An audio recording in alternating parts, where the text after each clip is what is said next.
नमस्कार, मैं शालिनी और आप देख रहे हैं वर्तमान युग। तो आइए शुरुआत करते हैं आज की खास खबर से। ब्राजील के राजदूत बोले पीएम मोदी ने ब्रिक्स को दी नई ऊर्जा, दुनिया भर में हो रहा सम्मान।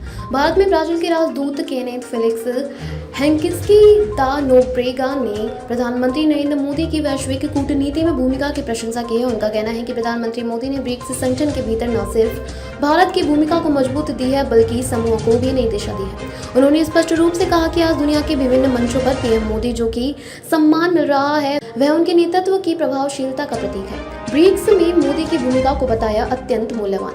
विशेष साक्षात्कार में दा नोब्रेगा ने कहा कि ब्रिक्स की चर्चाओं में प्रधानमंत्री मोदी का योगदान अत्यंत मूल्यवान रहा है। उन्होंने बताया कि पीएम मोदी की दूरदर्शिता और सामूहिक वैश्विक दृष्टिकोण ने ब्रिक्स के उद्देश्यों को मजबूती दी है। ब्रिक्स के भविष्य के स्वरूप को तैयार करने में भारत की भागीदारी निर्णायक रही है। रियो डी जनेरियो में होने वाले ब्रिक्स सम्मेलन की प्राथमिकताएं। राजदूत ने जानकारी दी कि ब्राजील की अध्यक्षता में अगले महीने रियो डी जनेरियो में होने वाला ब्रिक्स शिखर सम्मेलन अनेक अहम मुद्दों पर केंद्रित होगा। इसमें वैश्विक शासन प्रणाली में सुधार, जलवायु परिवर्तन के लिए फंडिंग, स्वास्थ्य सेवा में सहयोग, आर्टिफिशियल इंटेलिजेंस के नियमन, वैश्विक अर्थव्यवस्था और वित्त जैसे 6 मुख्य क्षेत्र प्रमुख एजेंडे में शामिल होंगे।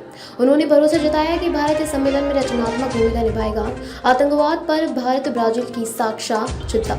राजदूत ने बताया कि भारत और ब्राजील आतंकवाद के खिलाफ लड़ाई में एक समान विचार रखते हैं। उन्होंने हाल ही में भारतीय सांसद के प्रतिनिधि मंडल की ब्राजील यात्रा का जिक्र करते हुए कहा कि यह दौरा काफी सफल रहा। ब्राजील के उपराष्ट्रपति से इस दौरान हुई बैठक में भारत का चिंताओं को गंभीरता से लिया गया। ब्राजील ने सार्वजनिक रूप से जम्मू कश्मीर के पहलगांव में हुए आतंकी हमले की कड़ी निंदा की और प्रधानमंत्री नरेंद्र मोदी को राष्ट्रपति लूला द्वारा व्यक्तिगत फोन कर संवेदना भी व्यक्त की गई। संयुक्त राष्ट्र सुधार और ग्लोबल साउथ की भूमिका। ब्राजील के राजदूत ने संयुक्त राष्ट्र सुरक्षा परिषद में सुधार की आवश्यकता पर भी बल दिया और कहा कि भारत, ब्राजील और दक्षिण अफ्रीका का साझा मंच IBSA वैश्विक दक्षिण के लोकतांत्रिक मूल्यों की आवाज है। उन्होंने कहा कि जब लोकतांत्रिक देश आपस में बातचीत करते हैं तो वह संवाद ज्यादा पारदर्शी, सहयोगात्मक और प्रभावशाली होता है, जो उन्हें अन्य सत्तावादी देशों से अलग करता है। भारत ब्राजील संबंधों में गहराता विश्वास। राजदूत के अनुसार भारत और ब्राजील के बीच संबंध केवल राजनीतिक नहीं बल्कि सामाजिक और आर्थिक स्तर पर भी मजबूत हो रहे हैं। दोनों देश सम्मान विचारधारा के साथ वैश्विक मंचों पर एक दूसरे का समर्थन कर रहे हैं। आने वाले समय में ब्रिक्स और IBSA जैसे समूहों के जरिए यह सहयोग और गहराएगा। खबरों में अब तक के लिए बस इतना ही। फिर होगी आपसे मुलाकात, तब तक के लिए नमस्कार और देखते रहिए वर्तमान युग।